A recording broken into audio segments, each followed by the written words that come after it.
अगर हम 1757 से 1857 के बीच ईस्ट इंडिया कंपनी के द्वारा भारतीय राज्यों पर कब्जे की प्रक्रिया को देखें तो कुछ महत्वपूर्ण बातें सामने आती हैं। किसी अनजान इलाके में कंपनी ने सीधे सैनिक हमला प्राय नहीं किया था।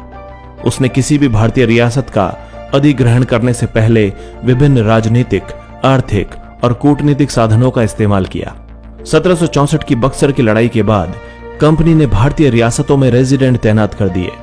ये कंपनी के राजनीतिक या व्यावसायिक प्रतिनिधि होते थे।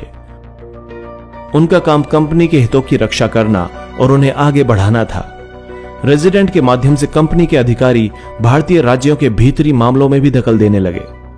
अगला राजा कौन होगा, किस पद पर किसको बिठाया जाएगा, इस तरह की चीजें भी कंपनी के अफसर ही तय करना चाहते थे।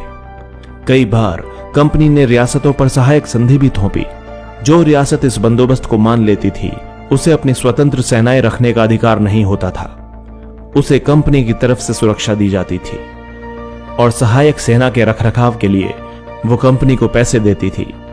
अगर भारतीय शासक रकम अदा करने में चूक जाते थे तो जुर्माने के तौर पर उनका इलाका कंपनी अपने कब्जे में ले लेती थी।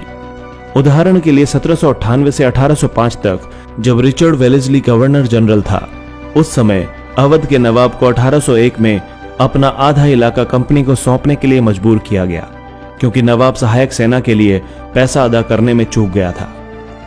इसी आधार पर हैदराबाद के भी कई इलाके छीन लिए गए। टीपू सुल्तान, शेर मैसूर। जब कंपनी को अपने राजनीतिक और आर्थिक हितों पर खतरा दिखाई दिया तो कंपनी ने प्रत्यक्ष सैनिक टकराव का रास्ता भी अपनाया। दक्षिण भारतीय राज्य मैसूर के उदाहरण से यह बात समझी जा सकती है। हैदर अली और उनके विख्यात पुत्र टीपू सुल्तान जैसे शक्तिशाली शासकों के नेतृत्व में मैसूर काफी ताकतवर हो चुका था। मालाबार तट पर होने वाला व्यापार मैसूर रियासत के नियंत्रण में था, जहां से कंपनी काली मिर्च और इलायची खरीदती थी। 1785 में टीपू सुल्तान ने अपने रियासत में पड़ने वाले बंदरगाहों से चंदन की लकड़ी, काली मिर्च और इलायची का निर्यात रोक दिया। सुल्तान ने स्थानीय सौदागरों को भी कंपनी के साथ कारोबार करने से रोक दिया था। टीपू सुल्तान ने भारत में रहने वाले फ्रांसीसी व्यापारियों से घनिष्ठ संबंध विकसित किए और उनकी मदद से अपनी सेना का आधुनिकीकरण किया। टीपू सुल्तान के इन कदमों से अंग्रेज आग बबूला हो गए।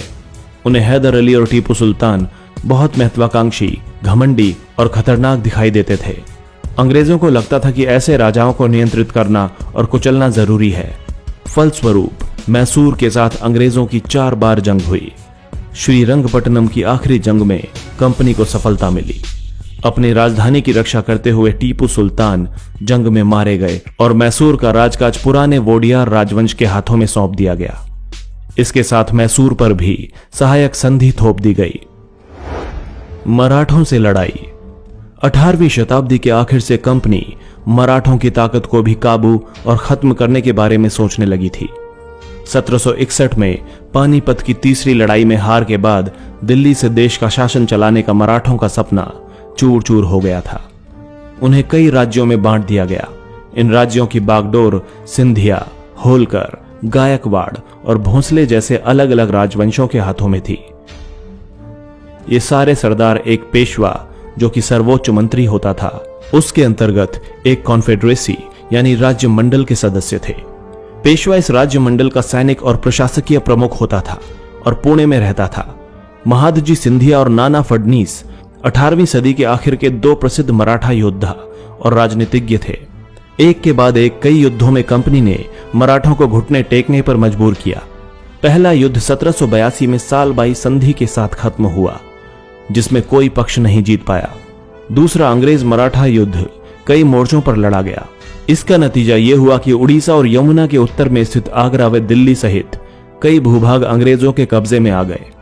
आखिरकार 1817 से 1819 के तीसरे अंग्रेज मराठा युद्ध में मराठों की ताकत को पूरी तरह कुचल दिया गया। पेशवा को पुणे से हटाकर कानपुर के पास बिठूर में पेंशन पर भेज दिया गया। अब विंध्य के दक्षिण में स्थित पूरे भूभाग पर कंपनी का नियंत्रण हो चुका था। सर्वोच्चता का दावा। अब तक के ऐतिहासिक विवरण से यह स्पष्ट है कि 19वीं सदी की शुरुआत से कंपनी क्षेत्रीय विस्तार की आक्रामक नीति पर चल रही थी। लॉर्ड हेस्टिंग्स के नेतृत्व में सर्वोच्चता की एक नई नीति शुरू की गई। कंपनी का दावा था कि उसकी सत्ता सर्वोच्च है, इसलिए वो भारतीय राज्यों से ऊपर है। अपने हितों की रक्षा के लिए वो भारतीय रियासतों का अधिग्रहण करने या उनको अधिग्रहण की धमकी देने का अधिकार अपने पास मानती थी। ये सोच बाद में अंग्रेजों की नीतियों में भी दिखाई दी, लेकिन यह प्रक्रिया बेरोक टोक नहीं चली। उदाहरण के लिए, जब अंग्रेजों ने कर्नाटक के कित्तौर के छोटे से राज्य को कब्जे में लेने का प्रयास किया तो रानी चेन्नम्मा ने हथियार उठा लिए और अंग्रेजों के खिलाफ आंदोलन छेड़ दिया। 1824 में उन्हें गिरफ्तार किया गया और 1829 में जेल में ही उनकी मृत्यु हो गई। रानी चेन्नम्मा के बाद कित्तूर स्थित संगोली के एक गरीब चौकीदार रायन्ना ने यह प्रतिरोध जारी रखा। चौतरफा समर्थन और सहायता से उन्होंने बहुत सारे ब्रिटिश शिविरों और दस्तावेजों को नष्ट कर दिया। आखिरकार उन्हें भी अंग्रेजों ने पकड़कर 1830 में फांसी पर लटका दिया। प्रतिरोध के ऐसे और भी अन्य उदाहरण आप आगे भी इस एपिसोड में देखेंगे। 1830 के दशक के अंत में ईस्ट इंडिया कंपनी रूस के प्रभाव से बहुत डरी हुई थी। कंपनी को भय था कि कहीं रूस का प्रभाव पूरे एशिया में फैलकर उत्तर पश्चिम से भारत को भी अपनी चपेट में ना ले ले। इसी डर के चलते अंग्रेज अब उत्तर पश्चिमी भारत पर भी अपना नियंत्रण स्थापित करना चाहते थे। उन्होंने 1838 से 1842 के बीच अफगानिस्तान के साथ एक लंबी लड़ाई लड़ी और वहां अप्रत्यक्ष कंपनी शासन स्थापित कर लिया। 1843 में सिंध भी कब्जे में आ गया। इसके बाद पंजाब की बारी थी। यहां महाराजा रणजीत सिंह ने कंपनी की दाल नहीं गलने दी। 1839 में उनकी मृत्यु के बाद इस रियासत के साथ 2 लंबी लड़ाइयां हुई और आखिरकार 1849 में अंग्रेजों ने पंजाब को भी अपने कब्जे में ले लिया। विलय नीति। अधिग्रहण की आखिरी लहर 1848 से 1856 के बीच गवर्नर जनरल बने लॉर्ड डलहौजी के शासनकाल में चली। लॉर्ड डलहौजी ने एक नई नीति अपनाई जिसे विलय नीति का नाम दिया गया। यह सिद्धांत इस तर्क पर आधारित था कि अगर किसी शासक की मृत्यु हो जाती है और उसका कोई पुरुष वारिस नहीं है तो उसकी रियासत हड़प ली जाएगी, यानी कंपनी के भूभाग का हिस्सा बन जाएगी।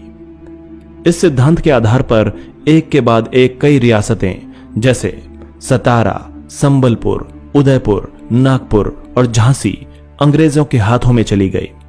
आखिरकार 1856 में कंपनी ने अवध को भी अपने नियंत्रण में ले लिया और इस बार अंग्रेजों ने एक नया तर्क दिया। उन्होंने कहा कि वे अवध की जनता को नवाब के कुशासन से आजाद कराने के लिए कर्तव्य से बंधे हुए हैं, इसलिए वे अवध पर कब्जा करने को मजबूर हैं। अपने प्रिय नवाब को जिस तरह से गद्दी से हटाया गया उसे देखकर लोगों में गुस्सा भड़क उठा और अवध के लोग भी 1857 के महान विद्रोह में शामिल हो गए। नए शासन की स्थापना। गवर्नर जनरल वॉरेन हेस्टिंग्स उन बहुत सारे महत्वपूर्ण व्यक्तियों में से एक था जिन्होंने कंपनी की ताकत फैलाने में अहम भूमिका अदा की थी। वॉरेन हेस्टिंग्स के समय तक आते आते कंपनी न केवल बंगाल बल्कि बंबई और मद्रास में भी सत्ता हासिल कर चुकी थी। ब्रिटिश इलाके मोटे तौर पर प्रशासकीय इकाइयों में बटे हुए थे जिन्हें प्रेसिडेंसी कहा जाता था। उस समय 3 प्रेसिडेंसी थी, बंगाल, मद्रास और बंबई। हर एक का शासन गवर्नर के पास होता था। वॉरेन हेस्टिंग्स ने कई प्रशासकीय सुधार किए। न्याय के क्षेत्र में उसके सुधार खास तौर से उल्लेखनीय थे। 1772 से एक नई न्याय व्यवस्था स्थापित की गई। इस व्यवस्था में प्रावधान किया गया कि हर जिले में 2 अदालतें होंगी, फौजदारी अदालत और दीवानी अदालत।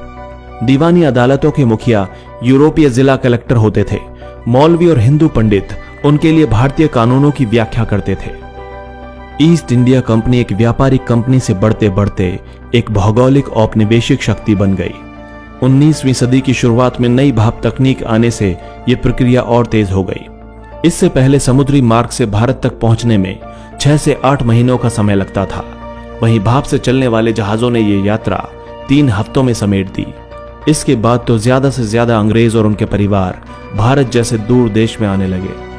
1857 तक भारतीय उपमहाद्वीप के 63% भूभाग और 78% आबादी पर कंपनी का सीधा शासन स्थापित हो चुका था। देश के शेष भूभाग और आबादी पर कंपनी का अप्रत्यक्ष प्रभाव था।